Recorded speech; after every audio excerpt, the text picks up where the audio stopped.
Hello everyone and welcome to this lecture, the different types of VFX artists in games. My name is Mustafa Alawaidi. I'm a VFX artist in the games industry and a mentor at Mad VFX. A lot of people think that VFX is just explosions, fires, and sparks, but it's not really that simple. VFX is a really broad field, and each type of VFX artist play a role in making games look and feel immersive. These are the categories we'll be going over in this lecture. Gameplay, environment, cinematics, UI, destruction, technical, and generalist VFX artist. So first, let's start with gameplay VFX artist. So what do gameplay VFX artists do? Their job is to focus on effects that tie directly into the game's mechanics. So if the player is interacting with anything in-game, they make sure that the effects are readable, look good, and communicates what's going on around the player. For example, if there's a boss that's about to do a powerful attack, the effects need to clearly show a warning sign to the player or communicate there's going to be an attack. That's gameplay VFX doing its job, making sure that things look good and functional. Next are environment VFX artists. Their job is to make sure that the game world feel alive and dynamic. They work on a lot of small things in the world, from wind, falling leaves, insects, birds, and to be honest, you probably don't consciously notice these effects. And that's the point. They're meant to enhance immersion without drawing attention. It's not about sticking out. It's basically about blending in the environment to make sure that the world is dynamic and gives off the right atmosphere. On a side note, when you start your career in this industry, one of the first things that you'll be tasked to do is environment effects. So keep that in mind and probably polish up on some of those environmental effects.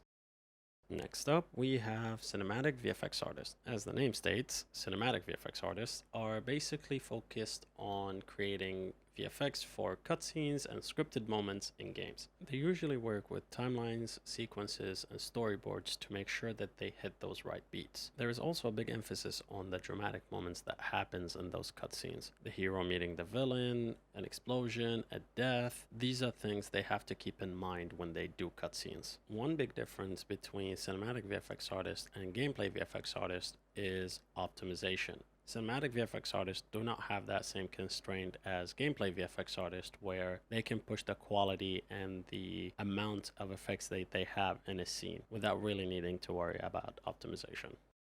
Next, we have technical VFX artists.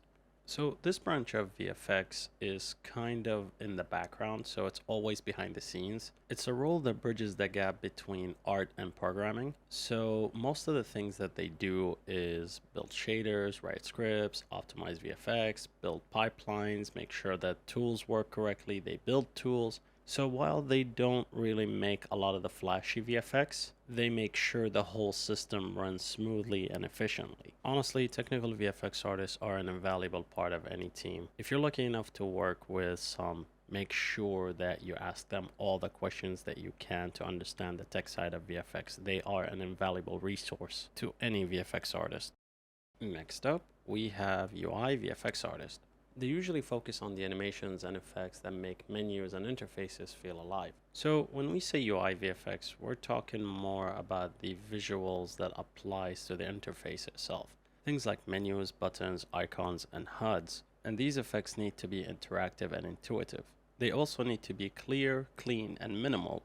If they're too flashy, they distract the player from gameplay, but if they're too plain with no interaction or micro interaction, they feel clunky, plain, and really unresponsive. So it's a delicate balance in making things feel interactive and intuitive. So next we have one of my favorite topics, destruction.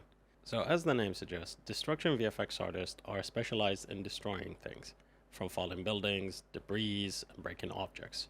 Depending on the studio, this role might actually blend into different disciplines, because you're dealing with things like rigid body, simulations, collision detection, and performance optimization.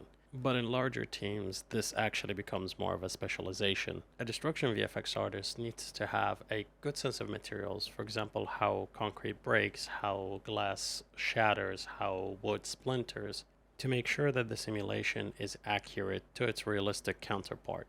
And lastly, we have generalist VFX artist.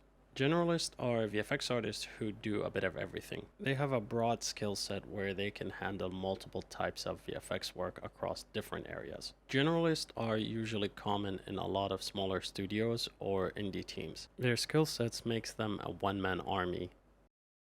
So, as you can see, VFX in game isn't just one thing. It's an evolving and diverse field.